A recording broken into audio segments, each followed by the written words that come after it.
Hello, this video is going to review and compare different types of simple growth models. Now, a simple growth model refers to those models that are going to treat population growth as a single rate. We're not looking at all of the components, in other words, and we'll look at component methods in a separate presentation.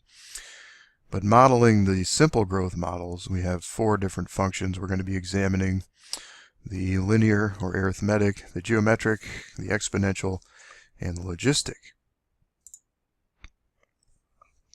Now, arithmetic growth is linear.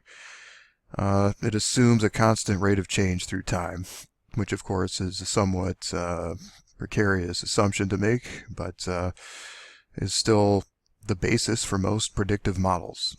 Most predictive models are linear in function. And here's the equation. The formula is, if we're trying to predict a population for a given time, it's a function of an original population size plus that original population size times a growth rate over time. And here's an example of U.S. population for 2001 based on a start of 2000. There's what it is. So the best use of this is making short-term predictions when the assumption of constant change may be reasonable. It's never really a perfect assumption, but anytime there's a disruption or some kind of change happening, it's not a useful function. Geometric growth has a slightly different function or shape to it. It implies sporadic growth. It looks more like this staircase form, and perhaps a little more realistic than the arithmetic function over time. And it's still not the ideal, as we'll see, but may produce better estimates of the future, forecasts of the future, than the arithmetic model. And the formula for this one is for any population t, it's a function of an original population size times 1 plus a growth rate raised to the power of time, so however long we're looking. If that's 10 years, then this would be 10, right? So here's another example. U.S. population for 2001 based on a start of 2000, and as you see, it produces a similar estimate to the arithmetic for this particular short time frame. So it may be better than the arithmetic growth model because we might want to assume that the growth rate is going to be increasing over time. Exponential growth, we'll start down here at the bottom, is used when we're assuming there'll be some kind of unbounded growth. That is to say, there's never going to be a time when things level off. And if you've ever heard of Paul Ehrlich's argument in the population bomb, he was of the belief that human population was best modeled with exponential growth, where it just continues to explode and never levels off. And that's why he referred to it as a bomb, that essentially this unbounded population growth would lead to disaster. But really what we're assuming is variable and continuously changing growth rates. This J shape is one potential outcome of an exponential model. It's actually a cubic model when we have that more than one kind of thing. E is the exponential constant of 2.718. That's the natural log constant.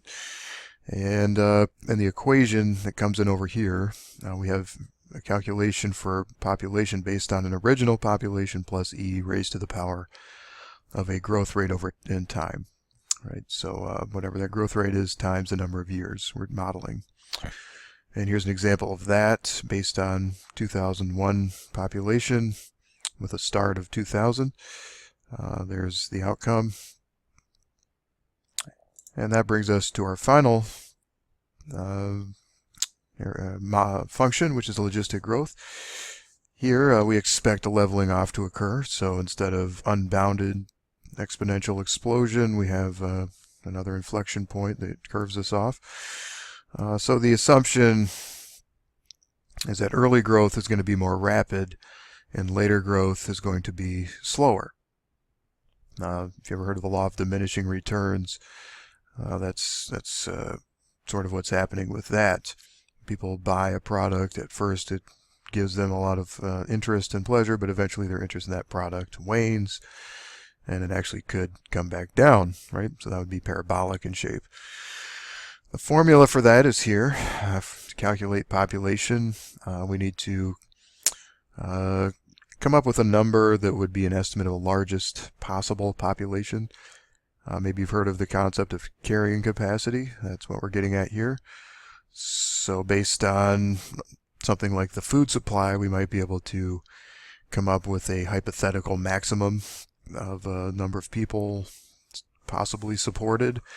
And it's one of the reasons why the exponential model is not good for predicting population, is because there is a limit to how big population can get based on environmental constraints. Things like food supply are always going to limit how large the human population can become, along with other factors. So that's where we start, some kind of theoretical maximum in the numerator. And then the denominator, we've got some things going on here. We've got 1 plus b. B is an estimate of time between the start of the leveling off period. So that's an interval of leveling.